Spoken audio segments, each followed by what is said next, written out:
കേരളത്തിലെ BJPയുടെ നേതാവ് 2021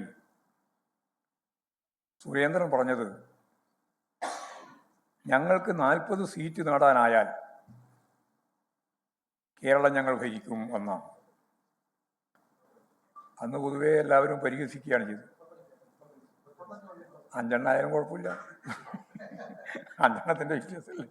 അതായത് 35 സീറ്റ് കിട്ടിയാൽ ഞങ്ങൾ കേരളം ഭരിക്കും. അതാണ് അതിൻ്റെ സ്പിരിറ്റ്. അത് കണ്ടാൽ മതി. 35 സീറ്റ് കിട്ടിയാൽ ഞങ്ങൾ കേരളം ഭരിക്കും എന്ന് പറഞ്ഞപ്പോൾ ഇവിടെ 2021 എല്ലാവരും പരിഹസിക്കുക ചെയ്തു.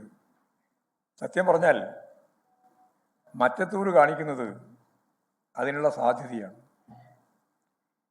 കോൺഗ്രസിനെ ജയിപ്പിച്ചാൽ BJPക്ക് വളമാവുമെന്ന് ഞങ്ങൾ നേരത്തെ നിയമം സംബന്ധിച്ച് പറഞ്ഞു, പിന്നെ തൃശ്ശൂർ പറഞ്ഞു, ഇപ്പോഴും മറ്റത്തൂരും പറയുകയാണ്. മറ്റ് കേരളത്തിൻ്റെ വിവിധ വാർഡുകളിൽ ഞാൻ നേരത്തെ ആദ്യം തന്നെ ചൂണ്ടിക്കാണിച്ചതുപോലെ പരസ്പരം വോട്ട് കൈമാറ്റം നടത്തിയിട്ടുണ്ട്.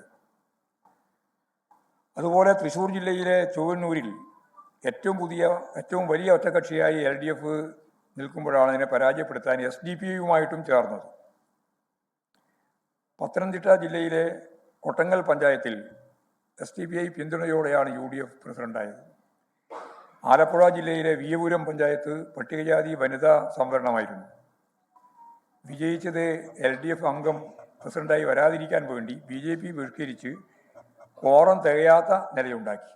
ഇതിങ്ങനെ ഓരോന്നോരോന്ന് ഞാൻ അതിൻ്റെ ഓരോ കാര്യങ്ങളിലേക്ക് കടക്കുന്നില്ല. ഇതിവിടെയുള്ള കേരളത്തിലുള്ളൊരു പ്രവണതയായിട്ട് മാത്രം കാണേണ്ടതില്ല. RSS കോൺഗ്രസിനേക്കാൾ ശക്തമായ സംഘടനയാണെന്നും ദിഗ്വിജയ് സിംഗ് പ്രസ്താവന ഇവിടെ വരികയുണ്ടായി. അതിനെ വീണ്ടും ന്യായീകരിച്ചുകൊണ്ടുള്ള പ്രസ്താവനയും വന്നു. അതോടൊപ്പം തന്നെ ഈ മോദിയെ അനുകൂലിക്കുകയും നെഹ്റു കുടുംബവാഴ്ചയെ വിമർശിക്കുകയും ചെയ്ത ശശി തരൂരും കോൺഗ്രസിൻ്റെ ഭാഗമായിട്ട് തന്നെയാണ് ഇപ്പോഴും നിൽക്കുന്നത്. അതിൻ്റെ രാഷ്ട്രീയം കോൺഗ്രസിലെ നേതൃവിഭാഗത്തിൽ പ്രവർത്തക സമിതി അംഗങ്ങളിൽ ഒരു സെറ്റ് ഇപ്പോഴും നരേന്ദ്രമോദിക്ക് വേണ്ടി BJPക്ക് വേണ്ടി RSS ആണ് കോൺഗ്രസിനേക്കാൾ എത്രയോ മെച്ചപ്പെട്ട സംഘടന എന്ന് പരസ്യമായിട്ട് പറയുന്ന തലത്തിലേക്ക് ഇവരെത്തിയിരിക്കുകയാണ്. ലോകത്തെവിടെയായാലും ഏത് സമയത്തും 24 വാർത്തകളും ഓഗ്മെന്റഡ് റിയാലിറ്റി പാക്കേജുകളും എക്സ്പ്ലെയിനറുകളും വിശദമായി കാണാൻ ഞങ്ങളുടെ YouTube ചാനൽ നിങ്ങൾക്ക് സബ്സ്ക്രൈബ് ചെയ്യാം.